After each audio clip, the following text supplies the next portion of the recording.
Praise. Praise God. Marami pa pong bakanting upuan dito sa front para po sa lahat ng mga nakatayo dyan sa labas. Ayan. Praise God. Batiin mo naman ang iyo nasa kaliwat kanan ng good morning. Good morning. Praise God. Alam niyo ho, napakabuti ni Lord sa ating buhay. Amen po ba? Amen. So before we start, let's declare Luke 4 verse 18 to 19.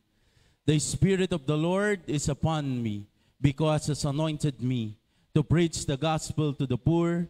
He has sent me to heal the brokenhearted, to preach deliverance to the captives and recovering of sight to the blind, to set at liberty them their bruised, to preach the acceptable year of the Lord. Let's declare GA1 culture.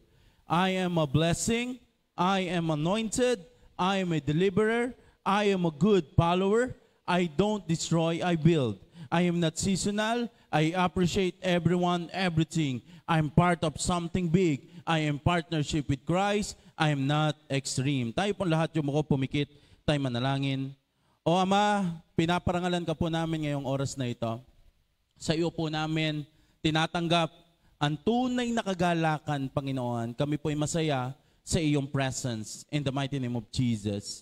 Lord, kung meron pa pong hadlang upang hindi po namin maramdaman, maranasan, marinig, Panginoon, mapuno ng iyong salita ngayong oras na ito, kami po'y patuloy na nagpapasiyas at nagpapalinis sa banal na dugo ng Panginoong Hesus. At Ama, bigyan mo rin po kami ng biyaya na makapagpatawad sa mga tao na nagkasala sa amin. Sa lugar na ito, wala po kaming ibang tinataas kung hindi ikaw lamang, Panginoong Hesus. Mahayag ang iyong pangalan, mapuno ang bawat isa, mas lumalim ang pananampalataya sa iyo. In this place, we declare your victory and the defeat of the enemy. Sa iyo, Panginoon, ang pinakamataas na papurit pagsamba. In Jesus' name, everybody say, Amen and Amen. Palakpakan naman natin si Lord. Wow, kamusta ka kayo? Ano ho? Ayan. So, kung inyo ho mapapansin, sa biyaya ng Diyos ay na-extend na po natin, nagkaroon na ng extension ng ating kitchen. Praise God. So, banda-banda riyan, sa mga susunod na linggo, ang mga leaders po nag-i-stay dito tuwing tanghali. Tayo po ay magpo-provide na rin sa kanila ng tanghalian dito sa church. Amen? Kaya po yan. Saka yung mga napunta dito, yan, magpapagandahin po natin ang ating kitchen sa biyaya ng Diyos. And also, kung kayo ho ay medyo maninibago kayo sa ating live streaming ngayon, we have a member sa mga international. Amen? And also, hindi lang po dito from Batangas, marami po tayong mga member din sa Manila na nanonood ng ating live stream. So, medyo nakakaano naman dahil medyo madilim pag sila'y nanonood. Kaya para maano yung complete experience, ating pong pinagandaan live stream. So, shout out po. May pa-shout out na tayo ngayon. Dati hindi ako nakiki-shout out na ganyan eh. So, sa lahat po nanonood sa aming live stream, welcome to Jesus the Anointed One. Palakpakan ulit natin si Lord. Praise God. At dito naman po sa loob ng church, taas po ang kamay ng mga first-timer. Ngayon lang po naka-attend. May you please raise your hand? Okay, we have 1, 2, 3. Ay, ang dami. Palakpakan naman natin si Lord. Welcome po. Kung bago yung katabi mo, iyo namang batiin ng welcome. Welcome, welcome everyone. Praise God. Ang daming ginagawa ni Lord sa ating buhay. Amen po ba? Amen. Okay, let's start. Psalm 37 verse 4, it says, Take delight in the Lord, and He will give you the desires of your heart. Alam nyo, that is the most common verse. Lagi ko itong binabanggit sa inyo pag lagi kong sinasabi ang verse na yan. Ito na ata ang lagi nyo naririnig every time na mayroong birthday yan. Na ano? Ang deklarasyon ay ibigay ni Lord ang desire ng iyong puso. Laging ganyan, may the Lord give the desire of your heart. It is a very powerful word, a very powerful verse na sobrang ganda ng assurance na kung ano ang nilalaman ng puso mo, ibibigay yun ng Diyos. Pero again, hindi ito patungkol sa gusto mo lang. Para hindi tayo ma-out of context, kailangan nating basahin ng buo yung verse. Bago si ibigay ang desire ng iyong puso, meron mo nang sinabing, take delight in the Lord. And also, yan din po ang ating pag-uusapan ngayon. Ano ba ang ibig sabihin ng take delight in the Lord. Ang ibig sabihin po niyan, sa Diyos mo muna hanapin ang kasiyahan. Sa Diyos ka muna magpapuno. Ang Diyos muna ang iyong kailangan bago ang iba. So, ano nga ba ang ibig sabihin ng delight yourself in the Lord? Number 1, delight yourself in His presence. Ang ibig sabihin, hanapin mo muna ang kasiyahan sa presensya ng Diyos. At yun ang tunay na magpupuno sa iyo. Every time na ikaw po'y nalapit kay Lord, ito, na-attend ka ng Sunday service. Wag mo itong tingnan na ito ay waste of time. Wag mong tingnan na attend ka ng Sunday service, ikaw ay mapapagod. Every time na ikaw ay nalapit kay Lord, dapat merong galak sa iyong puso. Why? Sa presensya mo hinahanap ang kagalakan. Sa tunay na buhay, we have a lot of desires. At nagpapakapagod tayo sa mga bagay na gusto natin, na akala natin, pag nakuha natin yung bagay na yon, yun ang magpupuno sa atin. Pero sa tunay, madalas, hindi talaga yung desire ng puso ang nakukuha natin. Mas madalas, mas marami tayo nakukuha ang pressure. Amen? The more we follow our hearts, akala natin, pag ito'y nakuha ko, ako ay sasaya. Pero sa tunay, nung nandun ka na, mas dumadami ang pressure. Kaya kailangan natin maintindihan ng verse. Again, let's read that again, that verse. Psalm 37 verse 4, take delight in the Lord and He will give you the desires of your heart. Ibig sabihin, posible na mauna ang joy bago ang answered prayer. Uulitin ko, pwedeng mauna ang kagalakan, pwedeng mauna ang kapunuan, pwedeng mauna na ikaw ay satisfied bago pa dumating ang answered prayer. You are happy with Jesus, kaya bonus na lang. Sabihin mo sa iyong nasa kaliwat kanan, bonus na lang kung may susunod pa. You getting the point? Masaya ka na sa Panginoon eh.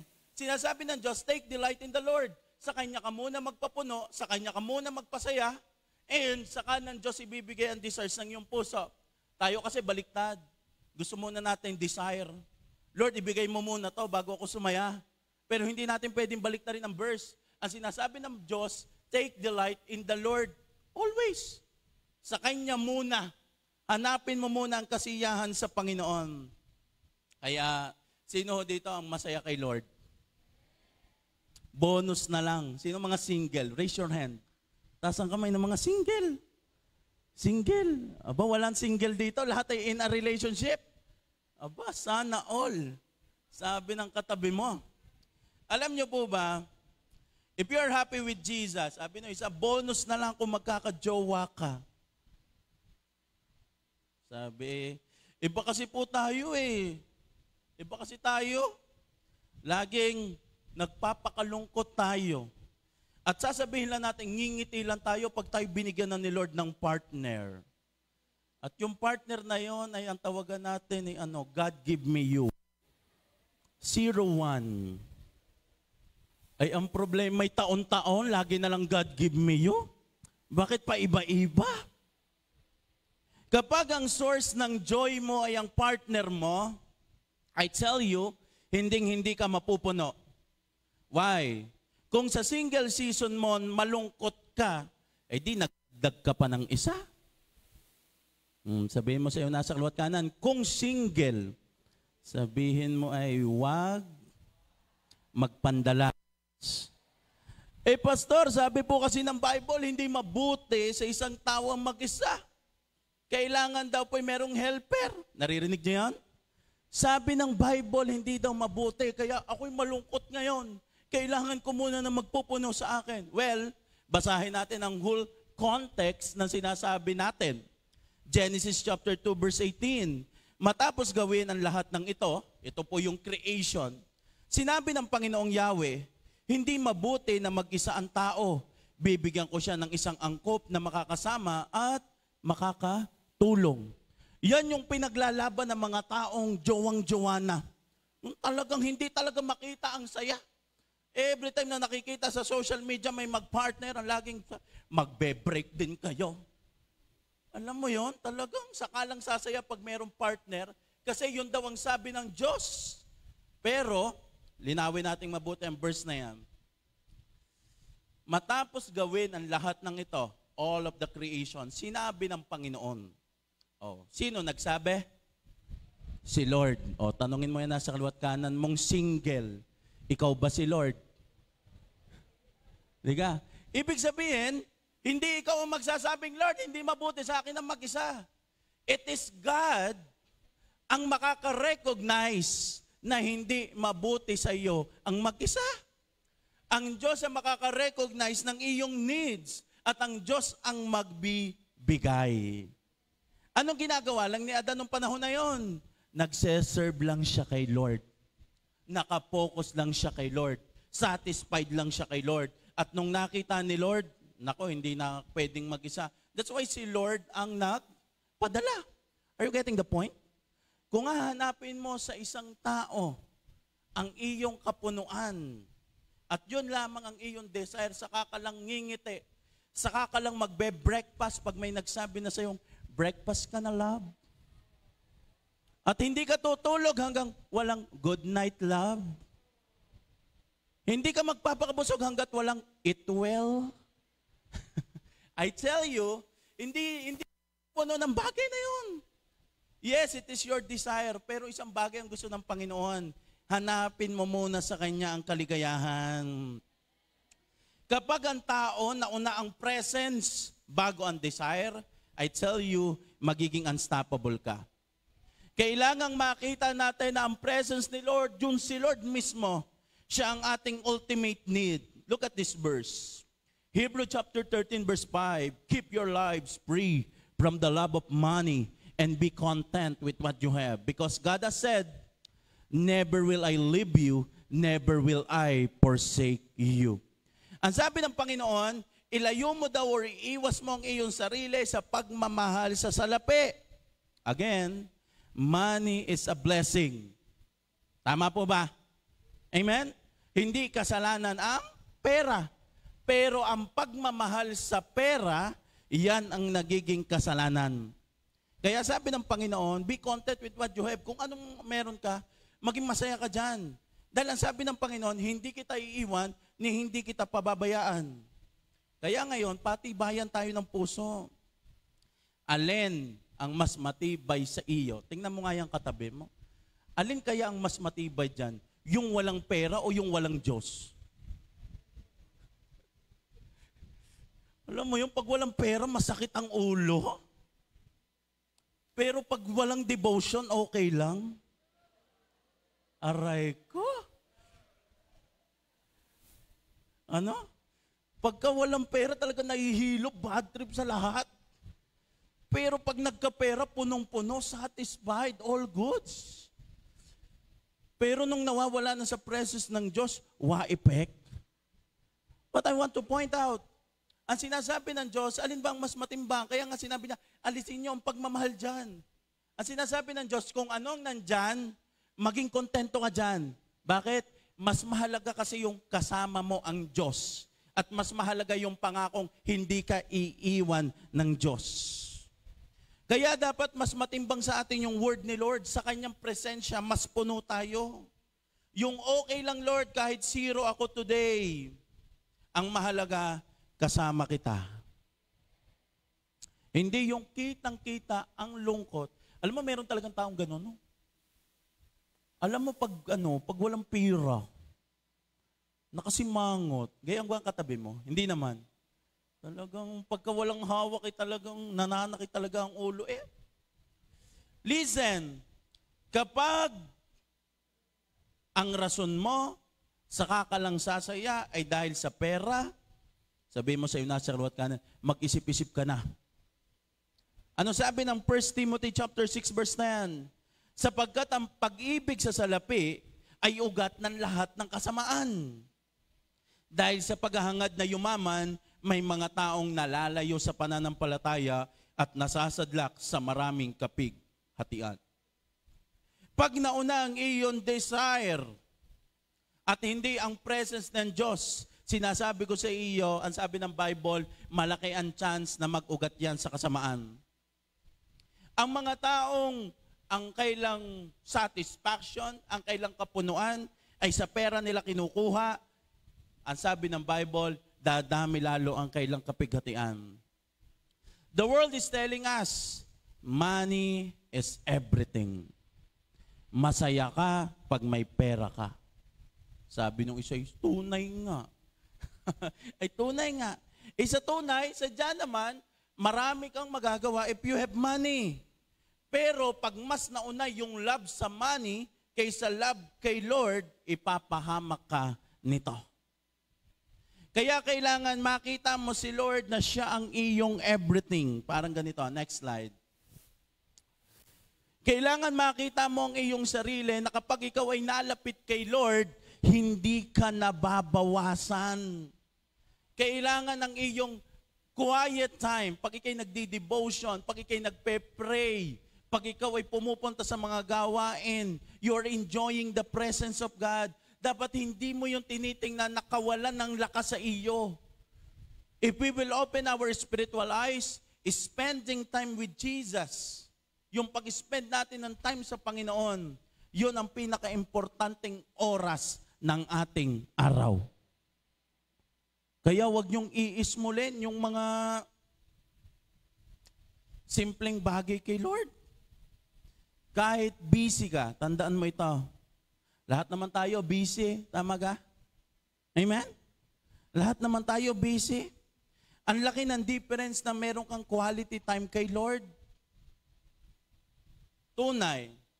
Pwede naman talagang hindi magbago ang workload. Pero sasabihin ko sa iyo, puno ka pa din. Parang ganito, agang-aga, pag meron kang trabaho, alam mo minsan nakakalimutan na natin ang presence ni Lord.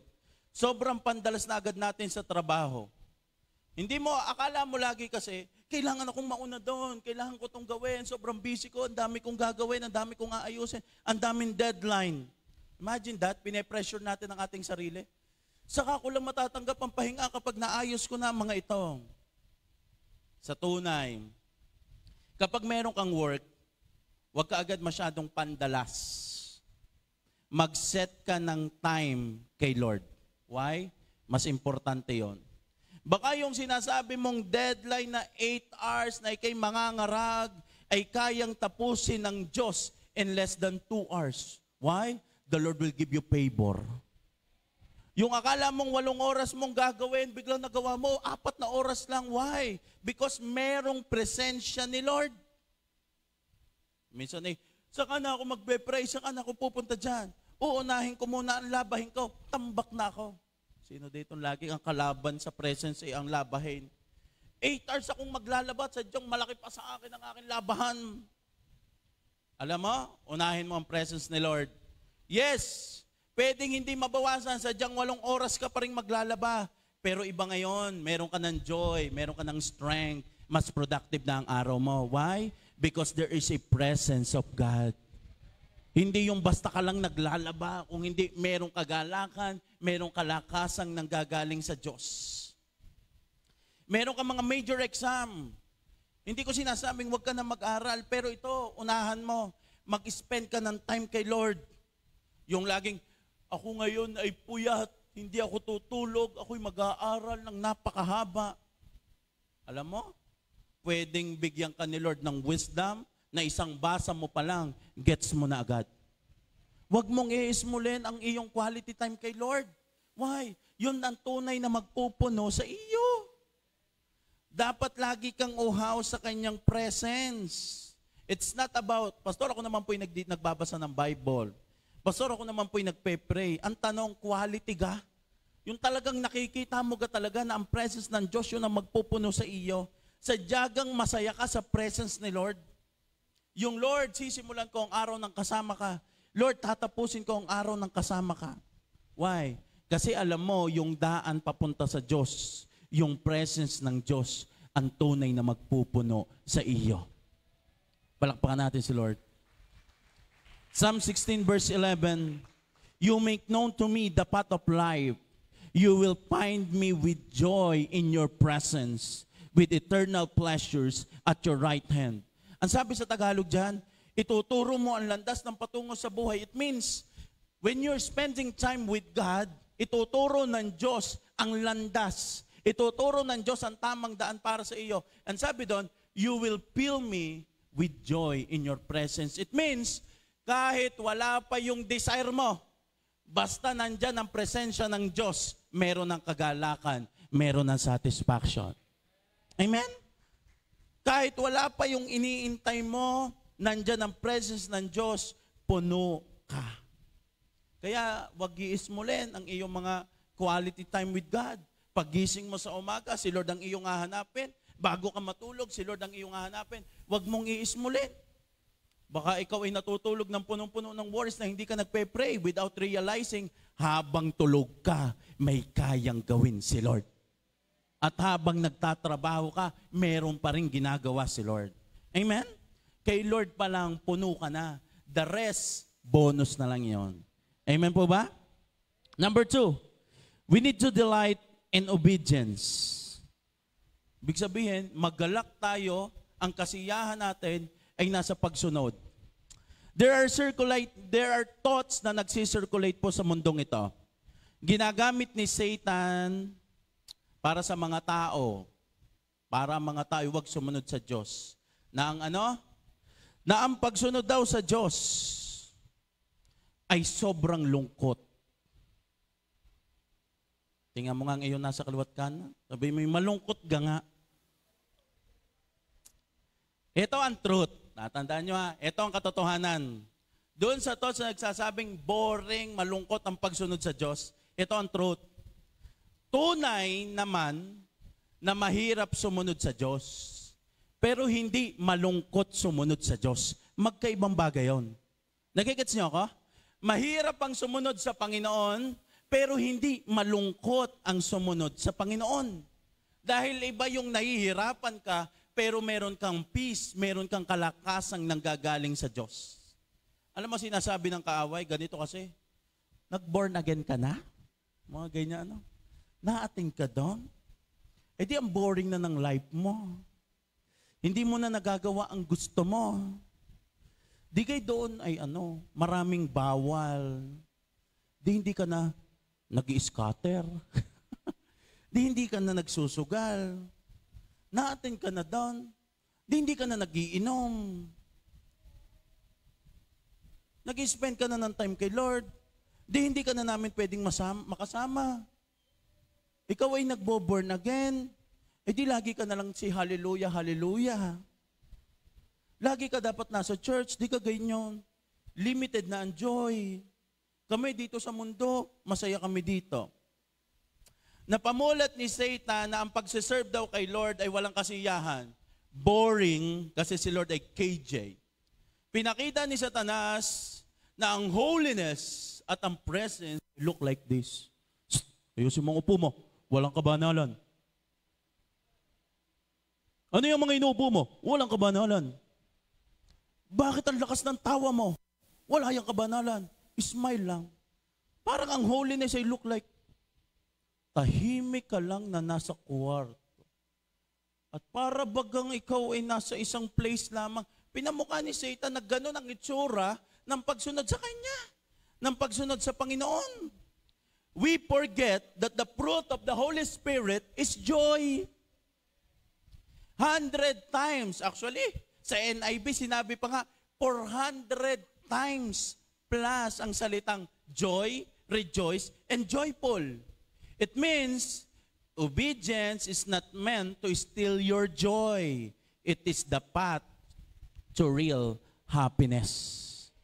Ang pagsunod sa Diyos ay hindi ito pagnakaw ng iyong kasiyahan. Pag sumunod ka, lulungkot ang buhay mo. Hindi.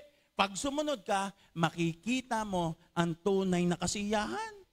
Kaya kailangan nating makita that there is may kagalakan sa pagsunod sa Diyos. We should change our mindset. Instead of saying, mahirap sa born again, maraming bawal, di gawin nating positive obedience. Thank you, Lord. Binabago mo ang buhay ko, malaya na ako sa kasalanan. Amen? Instead of, alam mo, kapag sumunod ka kay Lord, wala ka ng time. Gawin nating positive obedience. Thank you, Lord. Nakikita ko na po ang true happiness. Puro ka pray. Agaw oras mo lang yan. Ipahinga mo na lang yan. Di gawin nating positive obedience. Gawin nating masaya ang pagsunod. Lord, salamat po sa tuwing nananalangin ako, nare-recharge ako. It give me peace and guidance. Nakikits niyo ako? We should change our mindset. Kasi napapamukha na ang pagsunod sa Diyos ay mahirap. Naakala mo ikay dinudurog, but in reality, ikaw ay binubuo. Time-consuming lamang yung pagdidevotion mo. Thank you, Lord, dahil sa word mo, natibay ako. Naglilingkod ka sa church, alam mo ka nakakapagod, nakaka-stress dyan. Thank you, Lord, sa privilege na ako'y nakakapaglingkod. Alam mo ba, pag sumunod ka sa Diyos, wala ka ng time sa sarili mo. Thank you, Lord, nakita ko ang tunay na freedom, nakaiwas ako sa mga worldly shortcut. Amen? If we will change our mindset, na ang pagsunod sa Diyos ay hindi tayo pinapahirapan, kung hindi, masaya tayong sumusunod because we know, obedience to God, it is the path to real happiness. Sa umpisa, akala mo talaga mahirap, pero in reality, nakadesign ka sa ganyang purpose. Ang tunay na joy ay nasa pagsunod. Ang tunay na kagalakan ay nasa pagsunod. John chapter 15, verse 10 to 11. When you obey my commandments, ang Panginoong Hesus po nagsasabi nito, you remain in my love. Just I obey my Father's commandment and remain in His love. Ang sabi ng Panginoon, kapag sinusunod nyo ako, nananatili sa inyo ang aking pag-ibig. Kung paano kong sinusunod ang Ama, ganun din nananatili sa akin ang pag-ibig ng Ama. At alam niyo ang sabi ng verse 11, ang ganun dito, I have told you these things, sinasabi ko ang mga bagay na ito sa inyo, so that you will be filled with joy. Actually, hindi lang yun with joy, with my joy. Yes, your joy will overflow. If we will assess, ang sabi ng Panginoon, kapag nananatili, pag sumusunod ka sa akin, mananatili ka sa pag-ibig ko. At yun ay isa nating joy. Dapat yun ay kasiyahan natin. Lord, salamat. Every time na ako'y nasunod sa iyo, nananatili ako sa pag-ibig mo. Amen. Every time na tayo nasunod sa Panginoon, kaya nga sinabi ng Panginoong Hesus, sinasabi ko to sa inyo para mapa sa inyo ang kagalakan ko. God is not saying, joy lang ng mundong ito. Yung word na, so that you will be filled with my joy. Ang ibig sabihin, yung joy na nanggagaling talaga sa Panginoon. Sino gusto maranasan yon? Yung joy na overflow. Yung masaya ka sa presence ng Diyos. Pag yung joy na yon, sasabihin ko sa iyo, napaka-genuine. Yung akala mo, walang joy, pag nasunod ka kay Lord, makikita mo ang matinding joy na go-overflow. Kaya wag ka lang mag-focus sa mga mawawala sa iyo. Mag-focus ka sa mababago sa iyo. Minsan ganito tayo pag si Lord may inuutos sa atin, di wala na akong ganito. Ang dami nating parang kinoconsider sa ating, di KJ na, di wala na ganito. Lord, panghirap namang sumunod. Without realizing, meron palang binabago sa atin ng Diyos. Kaya instead na malungkot tayo, tingnan natin kung ano yung target ng area ng buhay natin na gustong baguhin ng Diyos. At kapag naintindihan natin yon, magkakaroon tayo ng galak sa pagsunod sa Kanya. Amen? And last, number 3, we need to delight in God's timing. Hanapin daw natin ang kagalakan saan? Sa oras at sa season ng Panginoon. Ang timing ni Lord ay always perfect. Sino dito naniniwala? Kaya ang kailangan mong gawin ay magtiwala lang. Isa sa mga sign na nagtitiwala ka sa timing ni Lord, you appreciate your season. Sa tunay na buhay, ang kalaban kung bakit hindi natin ma-enjoy ang presence ng Diyos ngayong mga panahong ito, because we are so impatient. Ang life natin ay punong-puno ng comparison. Ang life natin ay punong-puno ng frustration. Ano sabi ng Bible? Ecclesiastes chapter 3 verse 11. For everything there is a season, a time for every activity under heaven. Kapag binasa po natin ang whole chapter 3, ang sinasabi dyan ay ganito. Hindi laging perfect ang iyong season. Merong oras ng kapanakan, meron ding oras ng kamatayan. Merong oras ng pagtatanim, meron ding oras ng pag-ani. Merong oras ng pag-iyak, merong oras ng pagdalamhati. Ano sinasabi dito? Laging nakalaan na tamang season sa iyo si Lord. At hindi yon lagi ang ine-expect mong magandang season, pero yun ang tamang season. Ulitin ko, hindi yun yung magandang season mo, pero yun yung tamang season mo. Ba't ka kailangan ko, Pastor, dumaan sa mga ganitong mga paghihirap? Oo nga, hindi maganda sa tingin mo yung season. Pero nandyan ka sa tamang season, merong binabago sa iyo si Lord. Hello? Merong nakalaan na laging tamang season sa iyo. Na talagang merong season na kahit na anong gawin mo, ikaw talaga iiyak. Kahit na anong talagang gawin mo, talagang dadaan ka sa passive purification. Idadaan ka talaga ng Diyos sa apoy. Even though you are 100% obedient to God, sinurrender mo na ang buhay mo kay Lord, hindi mo pa rin masasabing yung good season ay laging nandyan. Pero yung right season, always nagmamanifest yan. Now, si Satan ginagamit ang ating season, ginagamit ang ating desire para makalimutan mong hanapin ang kasiyahan kay Lord sa season mo ngayon. May mga bulong si Satan. Madaliin mo na. Magpandalas ka na. Tanungin mo na si Lord kung kailan ka gagraduate. Tanungin mo na si Lord kung kailan ang iyong promotion. Magpandalas ka na. Magjowa ka na. Tanungin mo na si Lord kung kailan ang iyong breakthrough. Lalo na ngayon sa social media, ang dami nating nakikita. Lagi na tayong, Lord, sila po merong answered prayer na. Ako'y wala pa. Lord, bakit sa akin ang tagal? Lord, bakit sa akin walang nangyayari? Kaya tayo minsan ay puro sana all. Alam mo, pag tayo puro sana all, nababago ang ating mindset. Instead, na yung joy, ma-enjoy natin yung now, nagiging pag-ako. Alam mo yun? Pag ako nagka-jowa, ililibuti namin ang buong Pilipinas. Alam mo yun? Talaga naman. Pag ako nagkatrabaho, pag ako nagkapamilya, alam mo yun? Yung joy mo na dapat makuha mo sa present, sa presensya ng Diyos, nangyari dahil doon. Dapat ito muna. Kaya yung service mo kay Lord naging negotiable. Yung presensya ng Diyos naging, eto lang. Sabihin mo sa iyo nasa kaliwat kanan, don't waste your season complaining. Enjoy worshiping. Huwag mong ubusin ang nasa season ka ngayon, na hindi pa yan ang pangarap mong season. Huwag mong ubusin sa kaka-complain. Kakatanong, kakasabi kay Lord na bakit ganito. Lagi nang, saka ka lang sasaya pag dumating ka na sa season na yon. Pag ikaw ay estudyante, taas ang kamay ng mga estudyante, raise your hand. Raise your hand. Wow, marami mga estudyante. You are praying sa magandang trabaho. Tama ka? You are praying na maayos yan. Pero ito, oo nga't darating ka doon sa maayos na trabaho na yon, pero wag mo naman palungkutin ang iyong sarili. Grade 7 ka pa lang. Papangarapin mo ng maging pulis. Magandang mayroong pangarap na pulis. Pero yung lungkot mo hanggat hindi ka nakakahawak ng baril.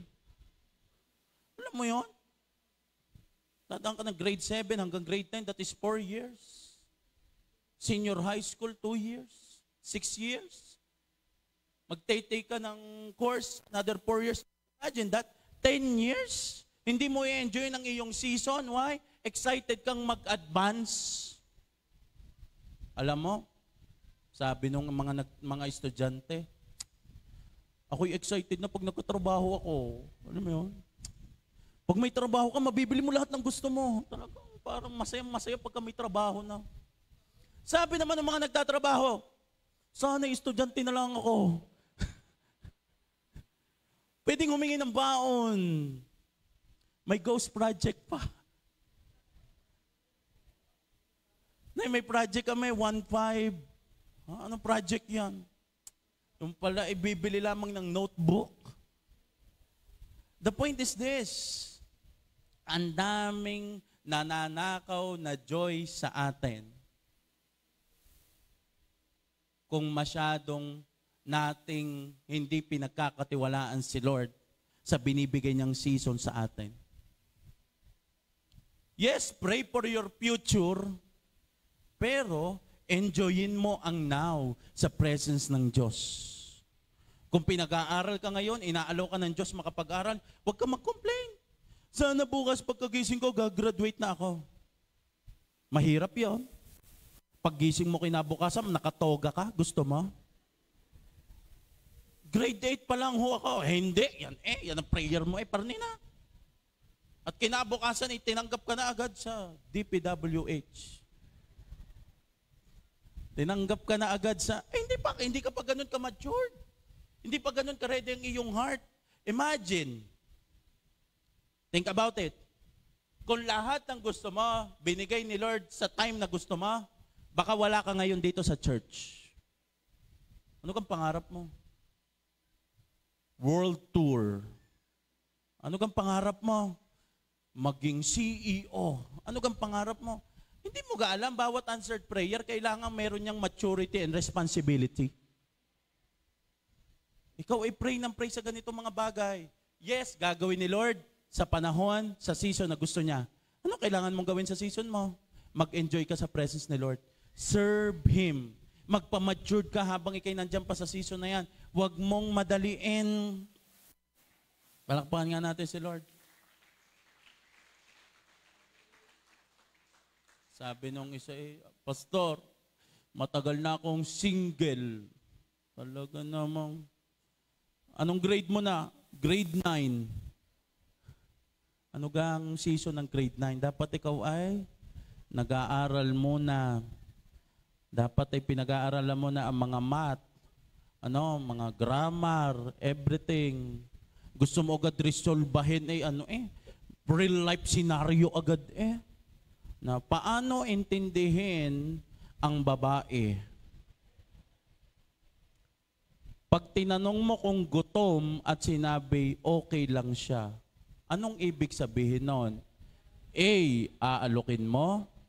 B, imagine that, masyado tayong nag-a-advance sa season natin without realizing hindi mo pa nagagawa ang performance task mo.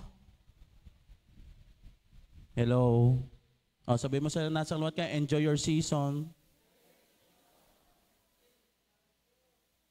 Baka yung ibang may asawa, iniintay na ang season ng mga yan, kailan kaya babalik ang singleness?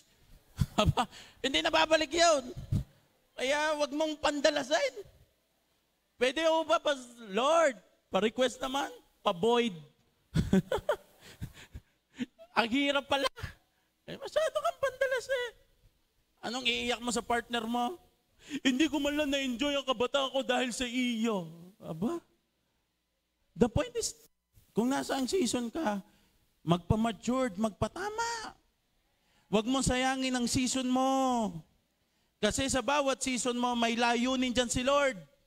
May tinuturo dyan si Lord. At palaging meron niyang magandang bunga. Lahat tayo po, dumadaan tayo sa season of waiting. Nakita niyo po sa Bible, laging merong anointed time at merong appointed time. Anointed time, it is the moment na na-receive ni David ang kanyang yung pangako ng Diyos. He is 17 years old. Kailan ang appointed time? Kailan siya naging hari? 30 years old. Nakikits nyo?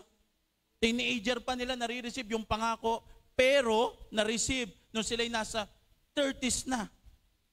Kaya wag ubusin ang time sa comparison. Learn to appreciate the season. May principle ang langit. May panahon ng pagtatanim at mayroong panahon ng pag-ani. Mahirap pag puro kala ang pag-ani. Hindi mo natanim yon, blatter ka na dyan. Sabi mo sa'yo, nasa kaliwat ka na. Wag kang mag-aani nang hindi mo tanim. Mabablatter ka dyan. Ang ibig sabihin, merong tamang season at hindi natin pwedeng pandalasin yon. Imagine si Joseph, kung siya'y nag-complain, ay nako, back to zero. Pero hindi natin alam, binabago pala ni Lord ang kanyang character. Huwag na nating hintayin na kapag dumating ang season na yon, saka ako sasaya. Merong ang rason para sumaya ngayon. Kahit mahirap ang buhay. Ano yon? Nandyan si Lord sa iyo. You can find God.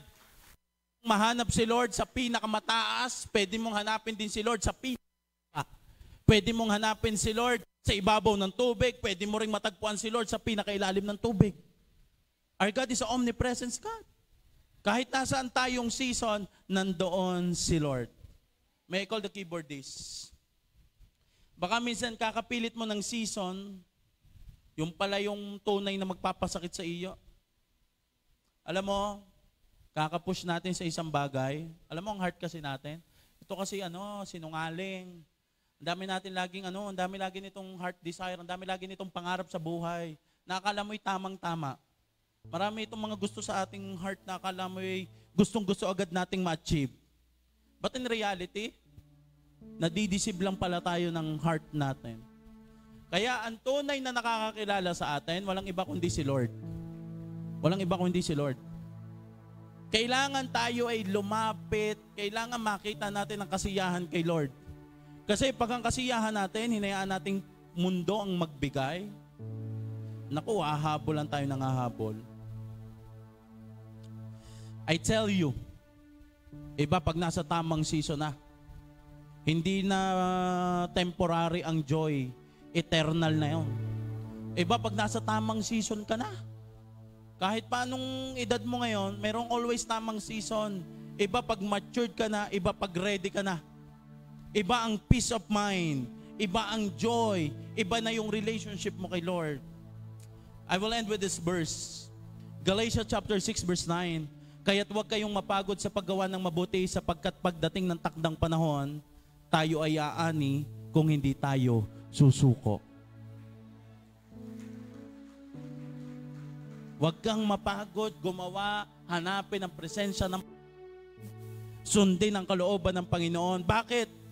Sa right time, sa tamang panahon, laging meron yang harvest. Pastor, ang tagal. Sabi sa Bible, manliligaw.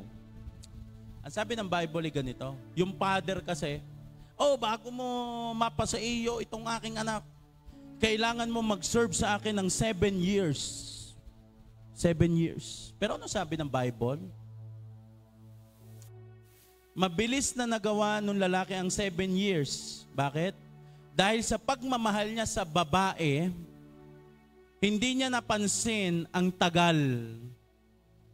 Mabilis lang pala. Ibig sabihin, there is something kapag meron ng complete love sa ating heart. Ang ibig sabihin, pag na-form yung totoong pagmamahal mo kay Lord, wala na talaga ang inip.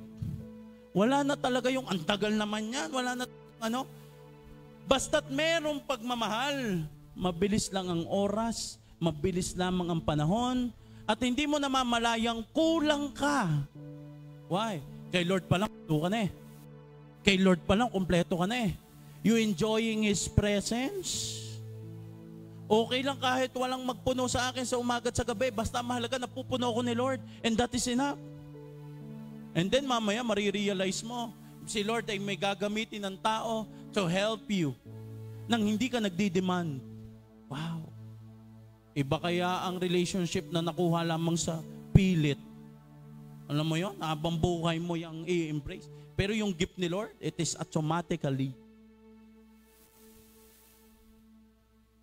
I pray, ang bawat isa sa atin, hindi natin makita na ang paglapit sa Panginoon ay kawalan ng joy.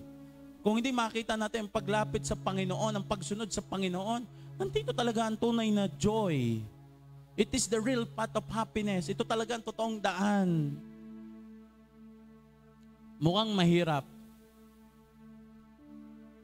sa perspective ng kaaway. Pero sa perspective ng anak ng Diyos, Lord, sige, susunod ako. Why? Kasi alam ko, may mas maganda kang gagawin. Meron kang mas magandang plano. Take delight in God's season, in God's timing. Nasa tamang season ka. Nasa tamang season ka. Pastor, walang blessing. Okay lang yun. At least nasa tamang season ka. It is with you. Di mo kailangan malungkot dyan sa season na yan. Bakit? Kasama mo ang Diyos, magpapuno ka habang nandyan ka sa season na yan. At kapag dinaan ka na ng Diyos sa tamang season, I tell you, mas kakaiba ang joy, mas magkakaiba ang peace. Tayo po lahat ay tumayo ngayong oras na ito.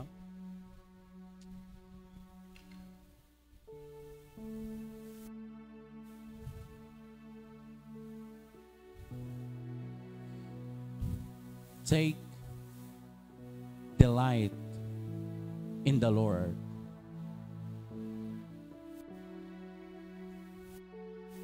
And the Lord will give you the desires of your heart.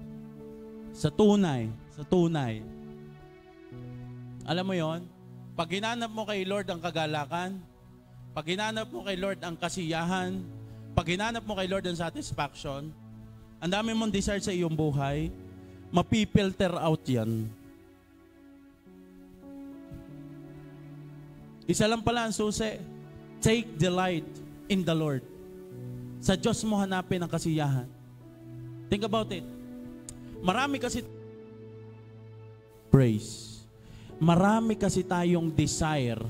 Kaya natin to ang mga bagay na yon.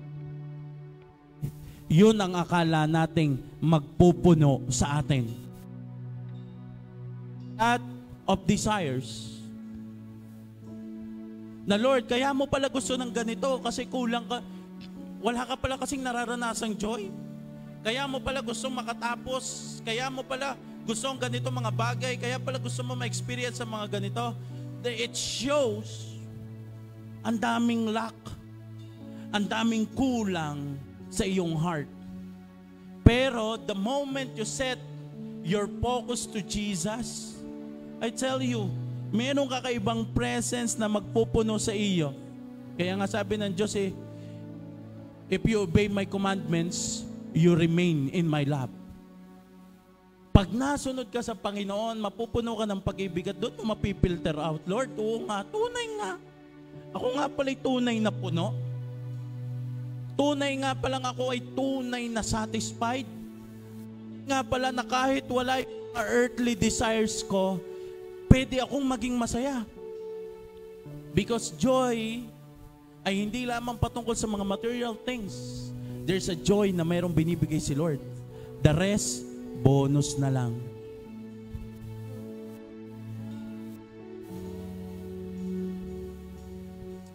Just close your eyes and just take delight in the Lord.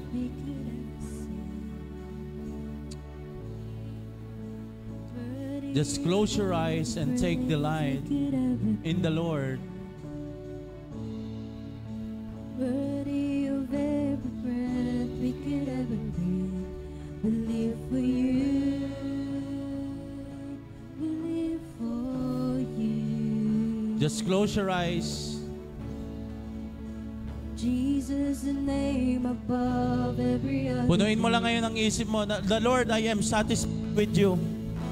Punuin mo lang ngayon ang isip mo na, Lord, sa iyo ko masaya. Lord, sa iyo ko nakuha ng kasiyahan. Lord, in you, kahit na anumang season ko, Panginoon, ako po ay puno. Lord, in you, may ako nakikitang kulang. Ako po ay puno.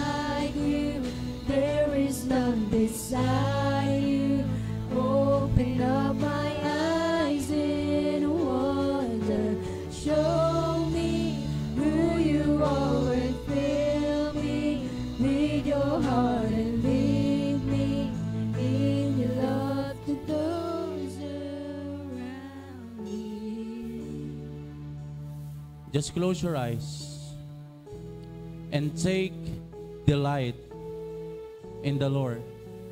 Sa Diyos mo hanapin ang kasiyahan. Sa Diyos mo hanapin ang kasiyahan. There is nothing wrong sa iyong desire. There is nothing wrong sa iyong dreams. There is nothing wrong kung sa iyong life ikaw ay satisfied. But I tell you, I know it. Bawat isa sa atin, we have a broken heart na hindi kayang mapulpil ng mundong ito.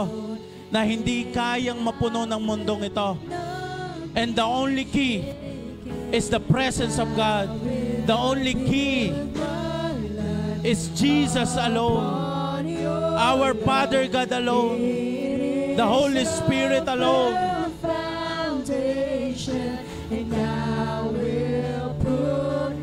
Come on, declare it. In you, oh Lord, and I will not be shaken, and I will build my life upon your love. It is a firm foundation, and I will put my trust in you. You know what? Masyado na tayong pinapatakbo ng mundong ito. Masyado na maraming checklist na masasabi mo, satisfied, you are full. Binibigay mo ito that you need to do this, you need to do that.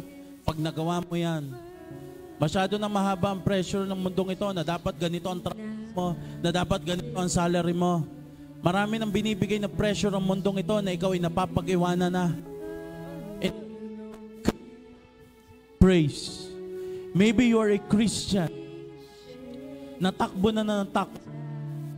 Takbo na ng takbo sa mga desires. Takbo na ng takbo sa mga bagay na pinaabot ng mundong ito. Pero I tell you, no sa iyo, hindi yan ang magpupuno sa iyo. God is saying it to you right now. Relax. Relax. Don't rush things. Relax. He is in control. Huwag makipaghabulan kahit matindi na ang pressure. Huwag makipagsabayan kahit matindi na ang competition. It is not your race. Hindi yan ang takbuhin mo. Hindi ka dyan nakadesign. Hindi ka nakadesign makipag-unahan. I tell you, yung hustle mo, pwede kang dalhin sa una. Pero hindi ka niyan kayang dalhin hanggang dulo. It is only the presence of God. Yung hustle mo, pwede ka niyan dalhin sa front. Pero papagodin niyan ang heart mo. Papagodin ka niyan sa pressure. Papagodin ka niyan sa kahit anong mga bagay. And God is saying it to you. Nak, mas magaan ang akin. Mas magaan ang takbuhin if you obey me. You don't need makipag-compete sa mundo. Iba ang takbuhin mo. Iba ang perspective mo. Take delight in the Lord. Sa Diyos mo hanapin ang kapunuan. Sa Diyos mo hanapin ang kasiyahan. Sa Diyos mo hanapin ang pag-ibig. Sa Diyos mo hanapin ang... Come on, just close your eyes. Oh Father God, lahat po ng bagay, Panginoon, ay sineselyuhan po namin ang iyong banal at makapangyarihang dugo. Father God, lahat po ng bagay na ito ay pinagkakatiwala namin sa iyo. Don't forget this formula. Take delight in the Lord. J.A. Taal, take delight in the Lord, and He will give you the desires of your heart. Walang problema sa desires. Ang kailangan gawin, ang kailangang i-ready ay ang iyong heart. Lord, salamat po pagkat daraan, mapupuno ang aming buhay na kahit wala pang hinihintay namin, nandoon ang kagalakan. Lord, I pray, makikita namin ang iyong presence na kami excited kasi doon kami mas mapupuno. Lord, I pray, makikita namin ang kagalakan sa pagsunod. At the same time, God, may enjoy po namin kung nasang season kami. It is not because perfect ang season na ito. It is because masaya kami na kasama ka namin sa season na ito. We thank you, Jesus. We thank you, Father God. We thank you, Holy Spirit. In Jesus' name, everybody say, Amen and Amen.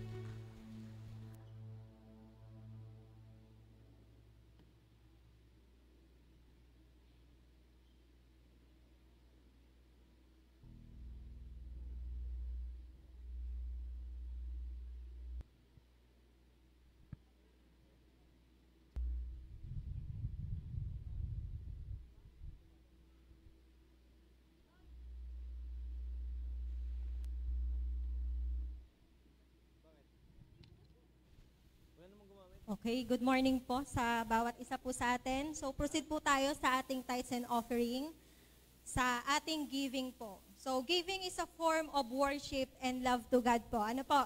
So share ko lang po sa inyo ang verse from Matthew 6:20 to 21. Ang sabi po dito, "But store up for yourselves treasure in heaven, where moth and vermin do not destroy, and where thieves do not break in and steal. For where your treasure is, there your heart will be also." So, sinasabi po dito na tayo daw po ay, ang pag-iimpok natin ay sa langit. So, which is tayo, literal ay nag-iimpok po dito sa mundo para po sa ating mga pangangailangan. Then, meron din pong heavenly value or heavenly things na kung saan po upon or po sa langit. At ito po ay sa pamamagitan ng ating pagbabalik ng ating 10% at pagbibigay po ng offering kay Lord. So, at sinasabi rin po diyan na wala pong kahit na anumang insekto or kahit na anumang kalawang na maninira. So, dito po ay walang kahit na anumang sabi po na hindi maano na may kaltas. Kapag po kay Lord tayo nagbibigay. Laging papunta yan sa multiplication. So, kung tayo po ay or nare-receive po dito sa ating, galing po sa ating mga work or sa ating mga trabaho, yun po ay gawa po natin. Pero kapag po si Lord ang gumawa sa ating buhay at ibinigay po natin sa Kanya, yung pagtitiwala, na kung saan po yung heavenly things or heavenly value ay ibinibigay po natin sa Kanya. Ito po ay heavenly value na kung saan po ang ating, syempre, nagbibigay po tayo ng assurance. Tayo ay nag-wait para po tayo, ang ating future, ang ating physical, ay kung saan pong mapunta or mas safe po. So meron tayong mga ibang ginagawa. For example, sa paghuhulog po or para masigurado natin na kapag po tayo ay nawala dito sa mundong ito, yung paghuhulog sa mga iba't ibang katulad po ng mga sa St. Peter or sa mga Sun Life po. So yan, ina-assure po natin. Pero ito pong heavenly value ito ay ina-assure po natin ng ang ating pong yaman ay ipinagkakatiwala po natin kay Lord. So, meron po tayo dyan. Pwede mag-sulat yung mga prayer request. So, may brown envelope po tayo sa ating mga upuan.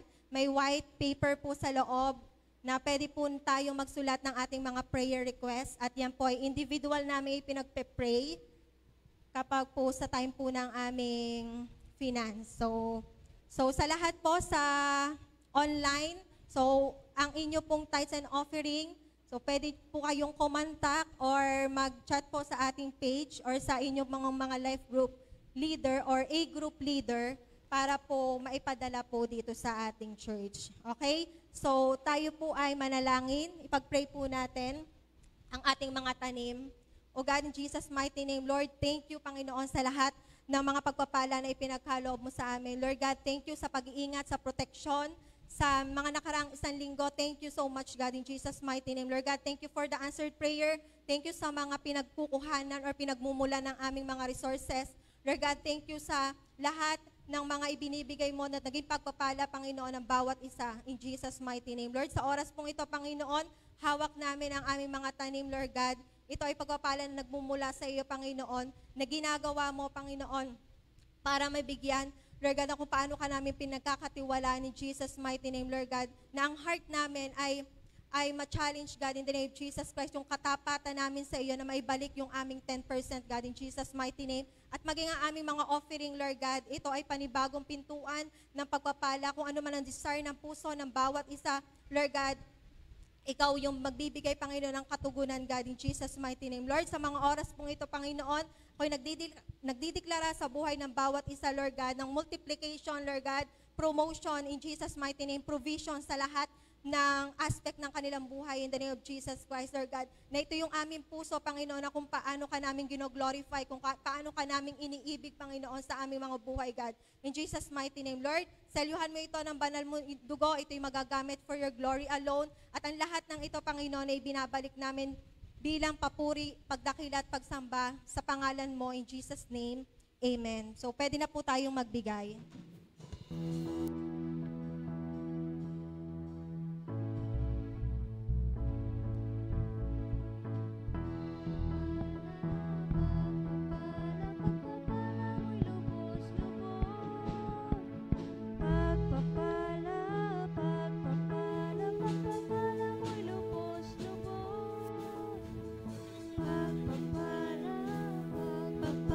Pagpapala mo'y lubos-lubos.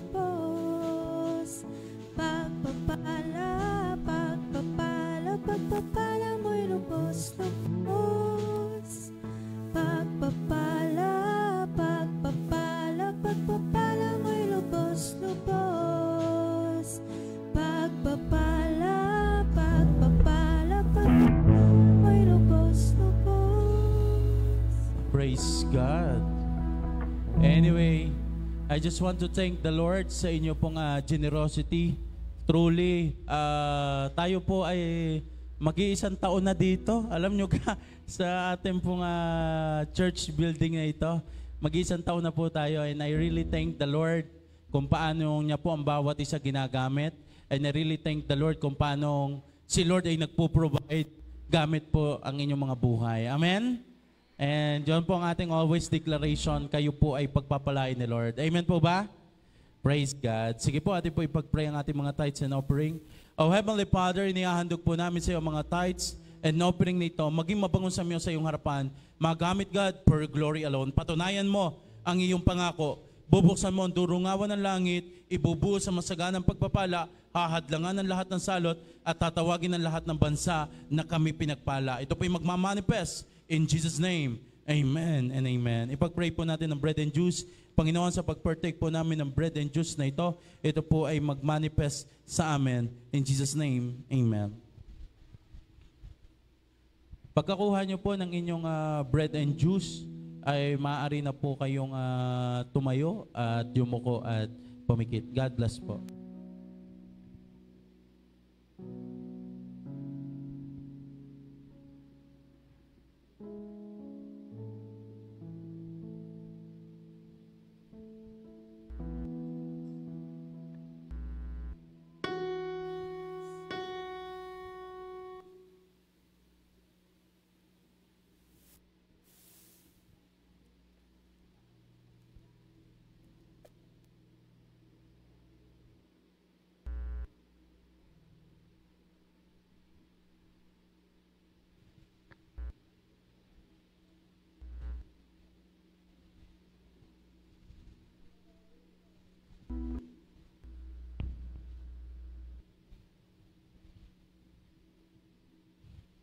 Para po sa lahat ng meron na, manatili naman po kayong nakatayo.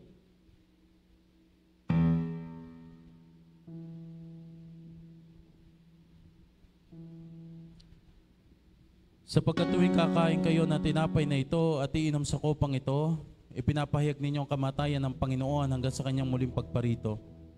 Ang sino mang kumakain ng tinapay at uminom sa kopa ng Panginoon sa paraang di nararapat ay nagkakasala sa dugo ng Panginoon. Kaya dapat siya sa atin ng tao ang kanyang sarili bago siya kumain ng tinapay at uminom sa kopa. Tayo po lahat yung pumikit, tayo humingi ng tawad sa Panginoon.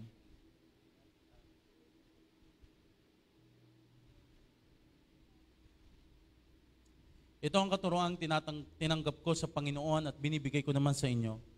Nung gabi siyang ipagkanulo, ang Panginoong Hesus ay dumampot ng tinapay, nagpasalamat at pinagpirapiraso iyon at sinabing, ito ang aking katawan na inihahandog para sa inyo. Gawin niyo ito bilang pag-alaala sa akin. Sabihin po natin lahat, Panginoong Hesus, marami pong salamat. Ako po ay magaling na sa lahat ng aking sakit at karamdaman. In Jesus' name, Amen.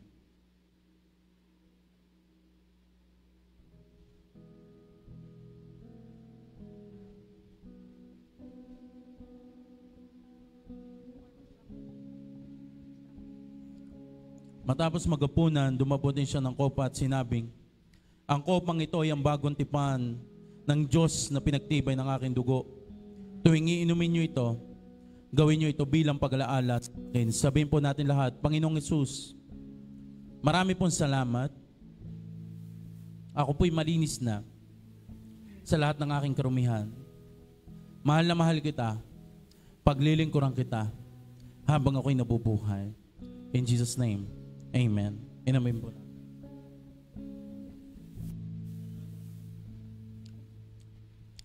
Praise God. Again po sa lahat po ng mga timer, right after the victory proclamation, kayo po ay aming iniimbitahan sa ating VIP office. We will assist you there po para po kayo po ay aming makausap. And also mamaya po we have a mentoring service para sa mga A-group leader po natin. So, take delight in the Lord. God bless po sa atin.